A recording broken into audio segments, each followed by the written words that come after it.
The Pandavas, Hari Om. Joyous celebrations marked the marriage of Krishna and Rukmini.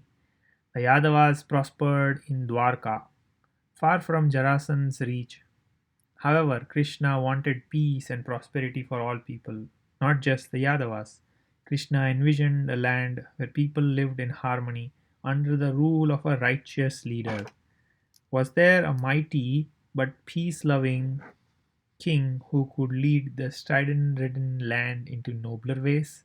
Krishna's eyes turned towards Hastinapur and his young Kuru cousins, the Kauravas and Pandavas. Yudhishthir, the eldest of the five Pandavas, was the rightful heir to the Kuru throne. He was already being referred to as Dharmaraj for his adherence to the truth. Surely he was a king who would lead with Dharma. However, the Pandavas were in a tough situation. Their blind uncle Dhritarashtra, the steward of the land, favored his own son Duryodhan. Indeed, Duryodhan, the eldest Kaurava prince, felt entitled to the throne. His doting father Dhritarashtra and his Machiavellian uncle Shakuni, far from checking the rebellious prince, encouraged his schemes to usurp the throne by unrighteous means. While Krishna pondered on ways to help the Pandavas, he received dreadful news. The Pandavas had been burned to death in a wax palace. Heartbroken at the personal loss and at the prospect of bleak future for the land, Krishna visited Hastinapur to take part in the mourning rituals for the brave brothers. At Hastinapur, great grandsire Bhishma confided in Krishna that Pandavas had managed to escape death. Bhishma could not track them down without arousing suspicion and exposing them to danger. He needed Krishna's help. Uddhava helped Krishna to trace the Pandavas and served as liaison between them. Bhima and Arjuna were frustrated at their enforced concealment. They wanted to come out of hiding and openly accuse Duryodhan of the treachery. But concealment was necessary for their protection. Krishna had no doubt that if Duryodhan found out that they had escaped, he would murder them by any means necessary. When the Pandavas emerged from the hiding, they would have to be unassailed in an unassailed position. How was this to be achieved? Meanwhile, great kings courted Krishna as an ally and an advisor. Drupada, the king of Panchal, invited Krishna to visit his kingdom. Drupad and his beautiful daughter Draupadi were burning to anger to avenge the insult Dronacharya, the guru of Hastinapur, had inflicted upon them. Drupad asked Krishna to marry Draupadi and help avenge the insults against him.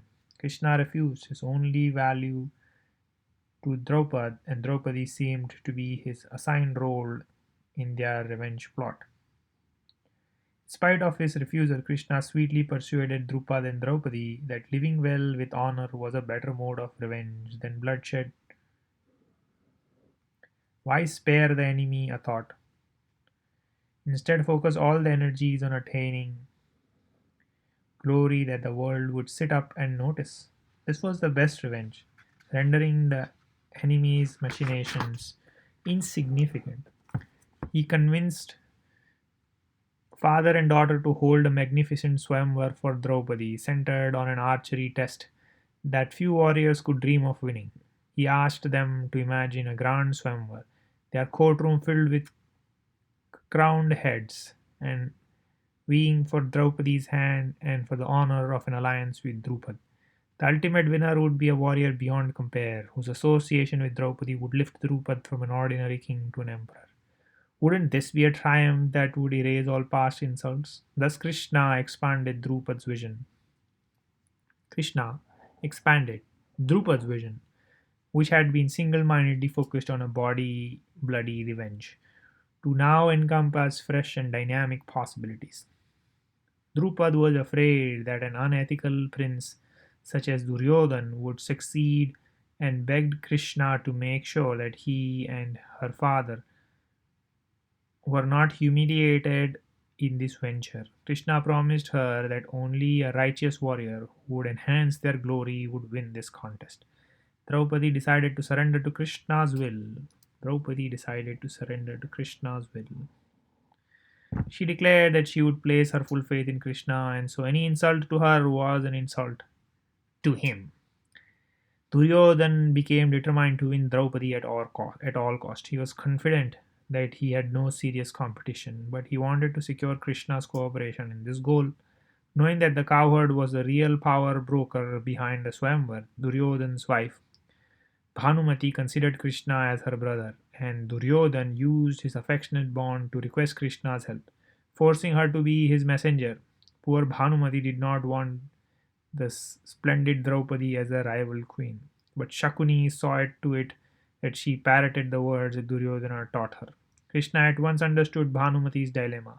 He promised her in Shakuni's presence that Draupadi would definitely marry a Kuru prince, but he managed to secretly convey to her that Duryodhana would not win Draupadi. Shakuni smirked with satisfaction. He knew that Duryodhana would prevent his younger brothers from competing as the only Kuru prince at the Swayamvar. Duryodhana's success seemed assured. As per Krishna's plan, the Pandavas attended Draupadi's Swayamvar disguised as Brahmins. All the kings, including Duryodhana, failed the archery test. Then Arjuna, in disguise, seated among the Brahmins, arose. The skill and grace with which he won the tough archery test left the assembly in no doubt about his identity. Duryodhana and Shakuni gnashed their teeth in fury. The Pandavas had risen from the dead, and that coward Krishna was no doubt the architect of this miracle. The Swayamvar allowed the Pandavas to emerge triumphant as scions of the Kuru Empire, allied to powerful forces. They were no longer stripling princes whose claim could be brushed aside by a capricious uncle influenced by Duryodhana's tantrums.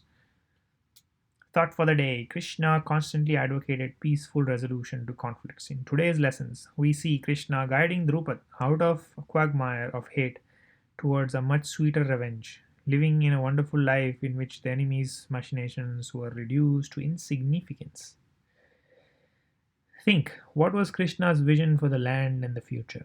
The Kauravas and Pandavas were cousins of Krishna. Why did Krishna support the Pandavas and not the Kauravas? Hari Om.